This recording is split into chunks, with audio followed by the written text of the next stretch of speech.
Voter তালিকায় নাম বাদ দেওয়ার প্রতিবাদে শনিবার মেটেলি ব্লকের চালসায় বিশাল প্রতিবাদ মিছিল ও সভা করল তৃণমূল কংগ্রেস। মিছিলের নেতৃত্ব দেয় জলপাইগুড়ি জেলা এসসি ওবিসি সেলের সভাপতি কৃষ্ণ দাস। চালসা গোলাই থেকে শুরু হয়ে মিছিলটি মঙ্গলবাড়ি বাজারে গিয়ে শেষ হয়। সভামঞ্চ থেকে কৃষ্ণ দাস বিজেপিকে জুমলা বলে তোপ দাগে, পাশাপাশি কংগ্রেস এবং বামেদের সঙ্গে তুলনাও টানা হয়। তবে দলের একাংশ নেতার সোশ্যাল মিডিয়া প্রীতি এবং চেয়ারের মোহ নিয়ে সতর্ক করে তিনি তাদের সমাজসেবী হওয়ার পরামর্শ দেন। এদিন জোসেফ মুন্ডা হুঁশিয়ারি দেন, এসআইআরের কারণে একজনের নামও যদি বাদ যায় নাগরাকাটায় বৃহত্তর আন্দোলন হবে। এসআইআরের নাম বাদ যাওয়া, এসআইআরের ব্যাপারটা হচ্ছে এটা সব থেকে একটা অগণতান্ত্রিক, সংবিধান বিরোধী। এইভাবে কোনো ভোটারকে বাদ দেওয়া যায় না। বিজেপি যে কাজ করছেন, আজকে সুপ্রিম কোর্টের রায় ওরা মানছেন না, সম্পূর্ণভাবে অবৈধ।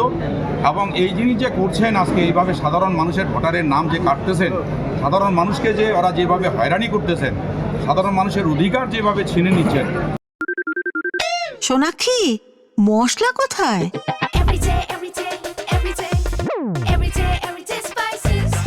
এভরিডে মশলা, দেশের স্বাদ। মানুষের সুবিধা তো দূরের কথা, মানুষের অধিকারকে ছিনা হচ্ছে।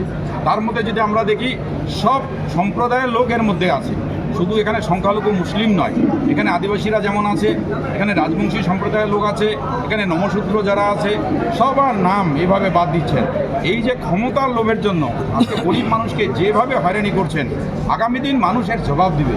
কারণ ওরা যে উদ্দেশ্য নিয়ে ভারতবর্ষকে উন্নত করার জন্য নয়, তাদের দল তাদের নেতাকে উন্নত করার জন্য ওরা চেষ্টা করছেন। আমরা যদি ওদের দেখি অ্যাকাউন্ট, যদি আমরা দেখি ব্যাঙ্ক অ্যাকাউন্ট যদি দেখি, সেই জায়গায় আমরা দেখব সব থেকে পুঁজিবাদী একটা দল হিসেবে বর্তমান আমরা দেখতেছি। এবং সব থেকে অনৈতিক কাজ আজকে বিজেপি করতেছে, যেটা আমাদের সংবিধান মান্যতা দেয় না, আমাদের দেশের লোক সেটা মান্যতা দিবে না। আগামী দিন দেখবেন পশ্চিমবাংলা তো একদমই পারবে না। পশ্চিমবাংলাতে পরিষ্কার 2026-এ বিজেপি অবস্থা শেষ হয়ে যাবে। আগামী দিন 2029-এও আর বিজেপি দেশে থাকবে। মালবাজার থেকে অভিষেক ঘোষের রিপোর্ট, উত্তরবঙ্গ সংবাদ।